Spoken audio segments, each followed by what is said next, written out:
ഇന്ന് ലോകമെമ്പാടുമുള്ള ക്രൈസ്തവരെ സംബന്ധിച്ചിടത്തോളം വളരെ പ്രധാനപ്പെട്ട ദിനമാണ്. കുരിശുമരണത്തിന് മുന്നോടിയായി ക്രിസ്തുദേവൻ വിശുദ്ധ കുർബാന സ്ഥാപിച്ചതിന്റെ ഓർമ്മ പുതുക്കി ഇന്ന് പെസഹ വ്യാഴം ആചരിക്കുകയാണ്.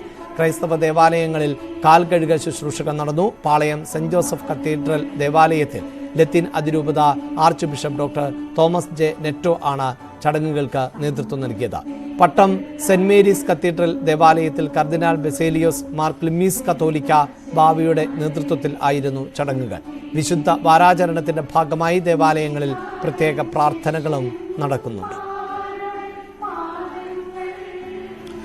ക്രൈസ്തവർ ഇന്ന് പെസഹ ആചരിക്കുകയാണ്. ക്രിസ്തുദേവൻ തന്റെ ശിഷ്യന്മാരുടെ 12 ശിഷ്യന്മാരുടെയും കാലുകൾ കഴുകി കാലുകളിൽ ചുംബിച്ചുകൊണ്ട് ഇന്ന് സഹനത്തിന്റെയും എളിമയുടെയും പ്രതീകമായി മാറിയതിന്റെ ഓർമ്മ പുതുക്കലാണ് ക്രൈസ്തവർക്ക് പെസഹ. പെസഹ എന്ന വാക്കിന്റെ അർത്ഥം കൂടി കടന്നുപോകൽ എന്നുകൂടിയാണ്.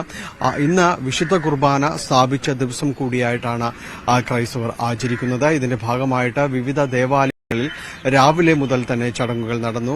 സിറോ മലബാർ സഭയുടെ കീഴിലുള്ള ദേവാലയങ്ങളിലാണ് രാവിലെ ചടങ്ങുകൾ നടന്നത്. സിറോ മലബാർ സഭ മേജർ ആർച്ച് ബിഷപ്പ് കൂടിയായ മാർ റാഫേൽ തട്ടിൽ ചടങ്ങുകൾക്ക് ഇരിങ്ങാലക്കുട ആർക്കി എപ്പിസ്കോപ്പൽ ദേവാലയത്തിൽ നേതൃത്വം നൽകി. അതോടൊപ്പം തന്നെ മറ്റ് ദേവാലയങ്ങളിലും ഇതോട് അനുബന്ധിച്ചുള്ള ചടങ്ങുകൾ നടന്നു. വരാപ്പുഴ അതിരൂപത ആസ്ഥാന ദേവാലയമായ സെന്റ് ഫ്രാൻസിസ് അസീസി കത്തീഡ്രലിൽ വൈകിട്ടാണ് ചടങ്ങുകൾ നടക്കുന്നത്. വരാപ്പുഴ അതിരൂപത ആർച്ച് ബിഷപ്പ് ജോസഫ് കളത്തിപ്പറമ്പിൽ ചടങ്ങുകൾക്ക് നേതൃത്വം നൽകുന്നു. ഓർത്തഡോക്സ് യാക്കോബായ പള്ളികളിൽ ദേവാലയങ്ങളിൽ ഉച്ചയോടുകൂടിയാണ് ചടങ്ങുകൾക്ക് തുടക്കമാകുക. അങ്ങനെ വിവിധ ദേവാലയങ്ങളിലെല്ലാം തന്നെയും ഈ പെസഹ ദിനവുമായി ബന്ധപ്പെട്ടുകൊണ്ടുള്ള ചടങ്ങുകൾ പുരോഗമിക്കുകയും വൈകിട്ട് അത് ചിലയിടങ്ങളിൽ തന്നെ വൈകിട്ട് ആരംഭിക്കുകയും എല്ലാം തന്നെ ചെയ്യുന്നുണ്ട്. വളരെ പവിത്രതയോടെ ക്രൈസ്തവർ കണക്കാക്കുന്ന കടന്നുപോകുന്ന വിശുദ്ധവാരം കടന്നു പോവുകയാണ്.